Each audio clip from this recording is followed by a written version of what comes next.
El materialismo histórico tiene como primera instancia superar el mundo de la apariencia, para poder ver eso que se encuentra oculto.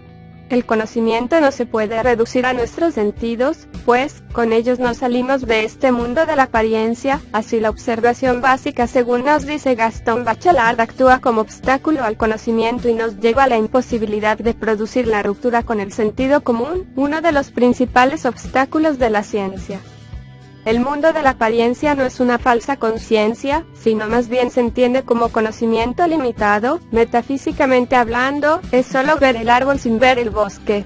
Así, por ejemplo, explicamos la vida de Napoleón Bonaparte y sus decisiones sin entender bien el mundo donde se desenvolvía, solo basándonos en hechos concretos, sin abstracción de estos, sin tener en cuenta o relegar a un estatus secundario la cuestión elemental, el desarrollo, la burguesía y su contradicción con la nobleza. El positivismo es el ejemplo más puntual sobre valorar un empirismo simplista que no logra la ruptura con el sentido común.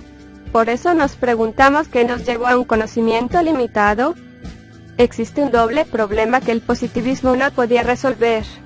El primero ya se dijo que no pudo lograr la ruptura con el sentido común, pues fue preso de un sistema inductivo y un empirismo mecanicista.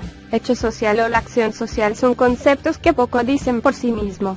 Incluso el concepto de racionalidad que tanto impacto ha tenido en la filosofía y en las ciencias sociales terminó siendo un concepto evolucionista, simplista, superficial y lo peor de todo arbitrario en el momento que cayó en manos del positivismo en los paradigmas idealistas.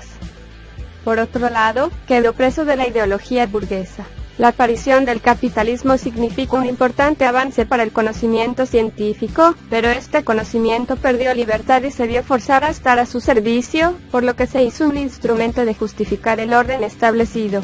Por eso su concepto de ciencia paga un precio alto, debía excluir todo aquello que no tenía que ver con sus intereses. Es por eso que su visión de ciencia es propia de sus limitaciones, se hizo imposible un análisis profundo de las reglas que gobiernan la sociedad. El materialismo histórico, si no se lo dogmatiza, no tiene estos límites, pues no tiene como función justificar ninguna realidad, ni siquiera el socialismo, por eso que tiene la capacidad de profundizar y lograr una mirada más detallada. Pero ¿cómo profundizar el materialismo histórico y su análisis? Hay que construir un método que supere las limitaciones de la observación básica, que profundice lo que no puede ver nuestros sentidos y penetrar sobre la esencia del fenómeno social. Marx propone como método de la economía política y análisis social, que al igual que para el positivismo se debe comenzar por lo concreto, lo que aparece como verdadero según nuestros sentidos. Así, por ejemplo, comenzamos por la población y el sujeto actor social, que es donde se desenvuelven las relaciones sociales, pero cuando vemos más de cerca, poco podemos conocer dado su carácter caótico. Necesitamos desarrollar conceptos abstractos en el pensamiento, para crear categorías más simples, que comiencen a ordenar el conocimiento.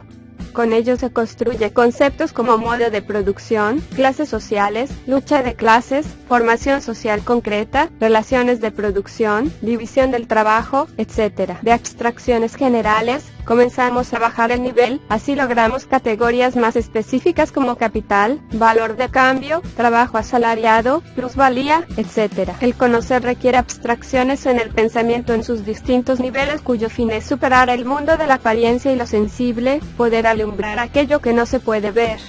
Una vez que vamos bajando los niveles de abstracción, hacemos el camino inverso del que comenzamos, entonces de lo abstracto llegamos nuevamente a lo concreto, en nuestro caso de nuevo al concepto de población, pero ya no tendríamos una masa caótica, sino un todo rico en determinaciones y relaciones complejas. Así, cuando volvemos a analizamos el individuo y su acción social, podemos observar que en qué clase o grupo pertenece, las relaciones sociales que mantienen la división del trabajo, qué interés se puede manifestar y qué repercusión tiene en el Estado, el porqué de sus condiciones sociales y consumo, etc. El materialismo histórico, a diferencia del positivismo, no tiene como premisa para el conocimiento científico el establecimiento de enunciados neutrales. Dicha premisa constituye un engaño. Primero porque todo enunciado, incluso los denominados neutrales, tienen carga ideológica, pues no existe neutralidad en las ciencias sociales. No existe una mirada puramente contemplativa, lo sensorial es actividad humana en el que los sentimientos, nociones y prejuicios tienen su lugar. El trabajo intelectual es posicionamiento, ya que es actividad práctica sumergida en lo social. El científico no puede aislarse de lo social, pues el problema del positivismo es que no distingue entre objetividad y neutralidad.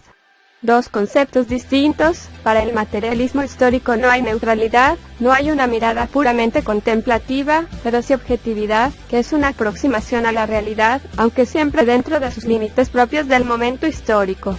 Por otro lado, la supuesta neutralidad del positivismo actúa como limitación al conocimiento mismo, independiente de su versión positivista, neopositivista, y en la que incluimos también la falsación de Karl Popper, cuyos criterios de demarcación de la ciencia funciona como trabas para el progreso de las mismas ciencias humanas, no solo porque sus métodos de análisis son enteramente superficiales, sino porque reduce problema científico al espacio reducido de las ciencias naturales.